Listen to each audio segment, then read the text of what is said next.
morning, Bucknutters. Welcome to the Bucknuts Morning Five here on Monday, June 5th, 2017. I am Dave Biddle, and I am very happy to be joined by the Dean of Ohio State football recruiting, Bill Kurelic. Bill, Urban Meyer just continues to school the competition when it comes to recruiting. Who better to talk to than the Dean when it comes to schooling the competition? Teradja Mitchell picked the Buckeyes on Friday, number 2 inside linebacker in the country, very high 4-star prospect. I know toward the end it was not a surprise that he picked the Buckeyes, but leading up to it, let's say a week or two ahead of time, it looked like he was going to pick Florida State. Just how much of a recruiting upset was this, the Buckeyes landing Teradja Mitchell, Bill? Well, the crystal ball had him going to Florida State, not by a lot, but slightly. I think it was 60% to 40%. It went back and forth, and early on, I think Ohio State had the lead, and I think Florida State kind of came back. But the interesting thing was, and I mentioned this in what I am hearing last night, is that Teradja talked to coaches from both schools on Thursday night and did not tell them where he was going. And I talked to a source very close to Teradja, and they really didn't know where he was going and didn't feel like Teradja was certain at that point where he was going. As I mentioned in what I am hearing, they felt like, Teradja really liked both schools. He just really didn't want to tell either school no. Obviously, he had to ultimately do that, and I believe that happened sometime Friday afternoon, mid to late afternoon, that he let the schools know. But it was a tough decision for him, and Ohio State obviously came out for their part on the right side of it, and they're very happy. Buckeye Nation's very happy that they did. Buckeyes now is the number 2 recruiting class in the country. In fact, it already was number 2. Now it's number 2 by a wide margin over Penn State. And, it looks like Ohio State is in good position to maybe win this mythical national championship when it comes to recruiting unseed Alabama, who's won it the last 7 years.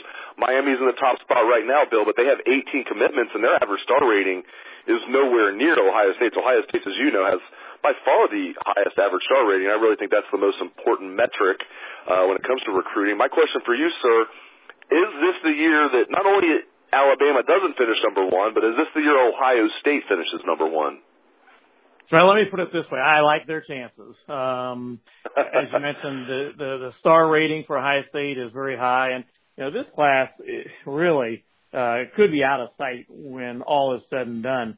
It's a class that last year Ohio State was hampered a little bit in that they couldn't sign as many players, couldn't land as many players as Alabama. That's not going to be the case this year. I fully expect Ohio State to have more players in their 2018 class than Alabama does. And with the guys that they still have a shot at landing, and that I feel that they have a great shot at landing, that star rating is going to stay really, really extraordinarily high. Micah Parsons and so on, Anthony Cook, and, you continue on the list. Even Patrick Surtain, who, 4 or 5 months ago, people would have thought, no way Ohio State has a chance at him. But he visited Ohio State, and now they're right there in the running. I would go on record right now saying I think Alabama's run ends this year, and I would pick Ohio State to be the school that ends that run. Bill, Urban Meyer is recruiting as hard and as well as ever. I mean, he maybe is even recruiting better than he ever has, and that's saying quite a bit. When you look at his possible longevity at Ohio State, he's not recruiting like the type of guy that I think is planning on just staying at Ohio State for another 2 or 3 or 4 years. He seems to be a guy, and I'm not acting like he's going to be here for another 15 years, but he seems to be a guy that certainly is recruiting like he's going to be here another 5 years, maybe more. Just the fact that he's recruiting as hard and as well as he is, I think that's a good sign for his longevity. Just speak on that matter, if you would. Well, one thing with Urban Meyer, he's all about competition. Practice is competition.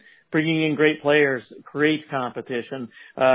Pete Carroll's the same way, all about competition. So I think even if Urban Meyer knew that he was going to leave in a year or two, as an example, he'd still be out recruiting like crazy because that's a battle. It's competition, and he is all about competition and wants to win at everything he competes at. Now, having said that, I completely agree with what you're saying, Dave, in that I don't think Urban Meyer is looking at this as being here in Columbus and at Ohio State for a couple more years. I think he's looking at it that he's going to be here at least 4 or 5 more years, and as you mentioned, Dave, quite possibly longer. And I think, it'd be safe to say that Buckeye Nation hopes that is the case. I think Buckeye Nation would probably say, let's have Urban Meyer here another 10 or 15 years if we can, on their behalf. So, yeah, I totally agree with you. He's not recruiting like he's going to leave anytime soon, and I don't believe he is. So this 2018 class is already great, and let's see if it can get greater. I want to ask you about some of the uncommitted recruits that Ohio State's in on. You mentioned Micah Parsons earlier. What's the latest with Micah Parsons? Do you think, I know the Buckeyes lead for him, but do you think, will you be shocked if he doesn't pick Ohio State? Just what's the latest with Micah Parsons? I will be, yes, shocked. I'd be at least very surprised if he doesn't end up at Ohio State.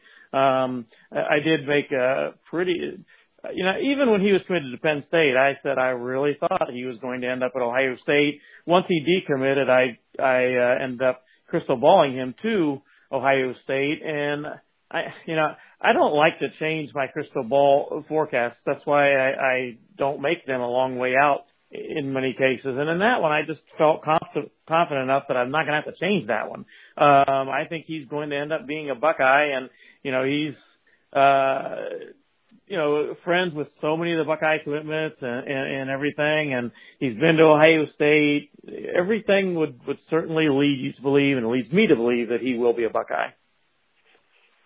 Jackson Carman, a number 1 offensive tackle in the country from Fairfield, Ohio, mentioned over the weekend if he got 100,000 retweets about a certain post on Twitter, he would commit to the Buckeyes on the spot. Didn't quite reach 100,000 retweets, but what's the latest with Jackson Carman? Do you think he'll be a Buckeye? Well, and I might add, Dave, you were all over that.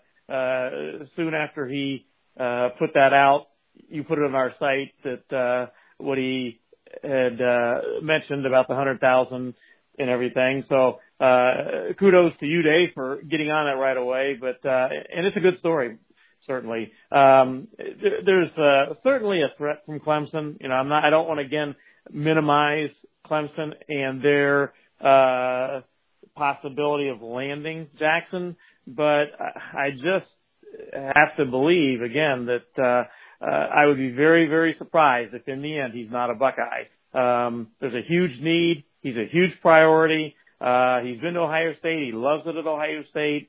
Certainly he loves it at Clemson, but I think when all is said and done, he's just not going to be able to turn down the Buckeyes. Tyreke Smith, defensive end from Cleveland. You think he'll be a Buckeye? I think he'll be one of the 24 defensive ends in this Ohio State class. Of course, I'm being facetious, but they are in such great shape with defensive ends in the class of 2018. It's almost mind-boggling. They already have Brenton Cox.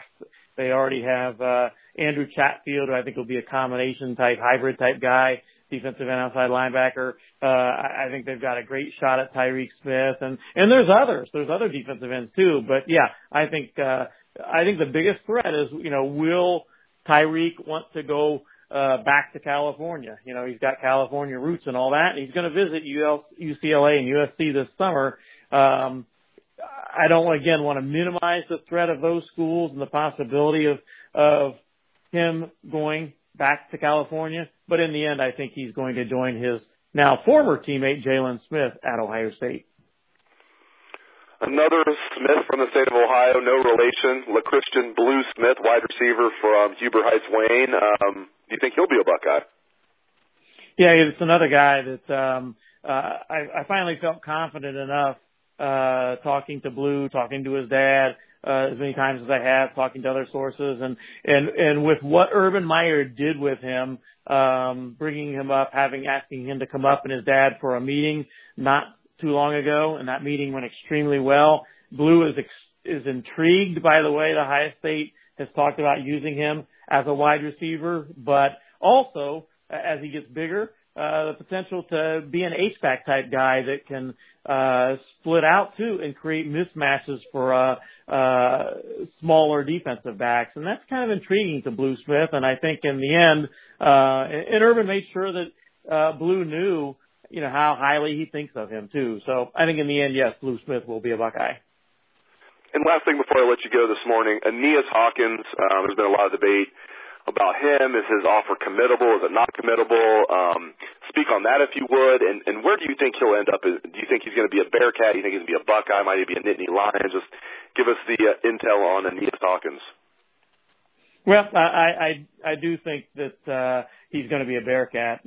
Obviously I wouldn't have put a crystal ball forecast in for him to Cincinnati. I don't know. I guess that was a couple weeks ago, maybe at least a week, maybe 2 weeks ago, that I said I think he's going to go to Cincinnati. And Aeneas is an outstanding football player, and he's an outstanding young man for that matter. I thoroughly enjoy every time I see him in person, talking to him, and for that matter, when I talk to him on the phone. But I think in the end, he will be a Bearcat. I think that's a great get if and when it happens for Luke Fickell. And, kudos again, changing the subject slightly, Dave, but kudos again to Luke Fickell for the recruiting job he's doing at UC. I think he's going to come up with a banner class for UC.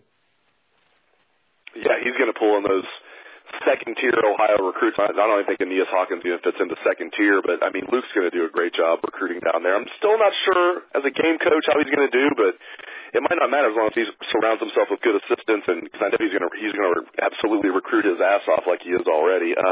Great stuff as always from the Dean of Ohio State football recruiting, Bill Kurelic. Really appreciate it, Bill, and thanks for all the listeners out there for tuning into the show. I hope you have a great day. Let's hear that Buckeye swag, best damn band in the land.